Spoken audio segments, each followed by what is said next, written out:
একটা সময় রিশাদ হোসেনকে বিপিএল এ বেঞ্চে বসিয়ে রাখা হতো, অথচ সেই রিশাদ এখন বিপিএল কে পাত্তা না দিয়ে অস্ট্রেলিয়ার বিগ ব্যাশ লিগে খেলে বেড়ায়। এর আগে পাকিস্তান সুপার লিগ তথা পিএসএলও তাকে দেখা গেছে। বাংলাদেশ রিশাদের ঠিকঠাক কদর করতে না জানলেও বিশ্ব ক্রিকেট জেনেছে। কিংবদন্তি রিকি পন্টিং রিশাদের বোলিং দেখে মুগ্ধ হন। ছোট্ট ক্যারিয়ারে ফ্রাঞ্চাইজি লিগে অনেকগুলো দলে খেলার অভিজ্ঞতা হয়েছে রিশাদের। রিশাদ হোসেনকে বর্তমানে ফ্রাঞ্চাইজি লিগগুলোতে যেভাবে মূল্যায়ন করা হচ্ছে তা বাংলাদেশের কোন স্পিনারদের ক্ষেত্রে বিরল। বৈশ্বিক লিগগুলোতে তার আকাশচুম্বী চাহিদার পেছনে আছে বেশ কিছু কারণ। প্রথমত রিশাদের বোলিং বৈচিত্র্য। আধুনিক টি-20 ক্রিকেটে লেগ স্পিনাররা সব সময়ই গেম চেঞ্জার, রিশাদও ঠিক তাই। গুগলিটা এখনো পুরোপুরি রপ্ত করতে পারেননি, তবে বলকে তিনি কথা বলাতে পারেন। Leg break, top spin, flipper ও স্লাইডার দিয়ে তিনি ব্যাটারদের বিভ্রান্ত করতে পারেন। রিশাদের উচ্চতা তাকে বাড়তি বাউন্স পেতে সাহায্য করে। রিশাদের এতটা চাহিদার আরেকটা কারণ হলো তিনি একজন জেনুইন উইকেট টেকার। মাঝের ওভারগুলোতে উইকেট তুলে নিয়ে রানের গতি কমিয়ে দেওয়ার অসাধারণ ক্ষমতা তার আছে।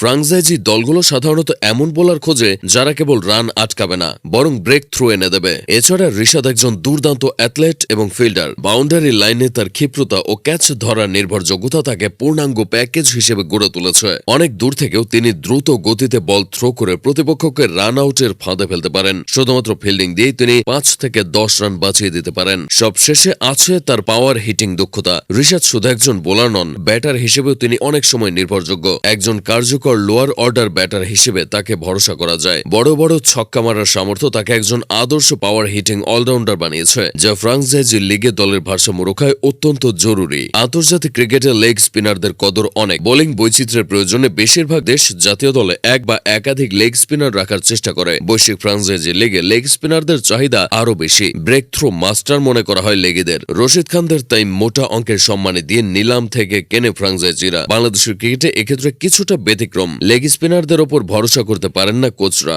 সে কারণে জুবায়ের হোসেন লিখন, আমিনুল ইসলাম বিপ্লবের মতো রিশাদ হোসেনও ঘরোয়া লিগে নিয়মিত ম্যাচ খেলার সুযোগ পেতেন না, বিশেষ করে ক্লাব ক্রিকেট বা ফ্রাঞ্চাইজি লিগে। জাতীয় লিগ থেকে জাতীয় দলে খেলার রিশাদ বিপিএলে কুমিল্লা ভিক্টোরিয়ান্সের হয়ে বেঞ্চের সময় কাটিয়েছেন বছর কয়েক আগে। অথচ জাতীয় দলে শুরু থেকে তিনি নিজের সেরাটা দিয়ে আসেন। 2023 সালে টি-20 অভিষেকের পর থেকে এই ফরম্যাটে রিশাদকে বেশি বিবেচনা করা হয়েছে। টি-20তে তিনি এ পর্যন্ত অর্ধশতের বেশি ম্যাচও খেলে ফেলেছেন। 2024 টি-20 বিশ্বকাপে হয়েছিলেন দেশের সর্বোচ্চ উইকেট সংগ্রাহক। 2025 সালে শ্রীলঙ্কা, পাকিস্তান ও আফগানিস্তানের বিপক্ষে টি-20 সিরিজ জয় বল হাতে তিনি অবদান রেখেছেন। আন্তর্জাতিক টি-20তে ভালো করায় রিশাদের উপর নজর রেখেছে বৈশ্বিক বিভিন্ন ফ্রাঞ্চাইজি ক্রিকেট লিগের দলগুলো। অস্ট্রেলিয়ার বিগ ব্যাশ লিগের দল হোবার্ট হারিকেন্স তাকে 2 মৌসুমে দলে ভিড়িয়েছে, তবে প্রথমবার তিনি যেতে পারেননি। এছাড়া পিএসএল-এ তাকে দেখা গেছে লাহোর কালান্দার্সের জার্সিতে। রিশাদকে যারা দলে নিচ্ছে তারা ফলাফলও পাচ্ছে হাতে নাতে। সংক্ষিপ্ত ক্যারিয়ারে ট্রফি জয়ের দিক থেকে তাকে বেশ সৌভাগ্যবান বলাই যায়। বিপিএল, পিএসএল, বিবিএল রিশাদ যেখানেই হাত দেন সেখানেই সোনা ফুলে যায়। তবে তার মূল ফোকাসটা দেশের জার্সিতে সর্বোচ্চটা দেয়া। লেগ স্পিনের সবচেয়ে বড় কৌশল গুগলিটা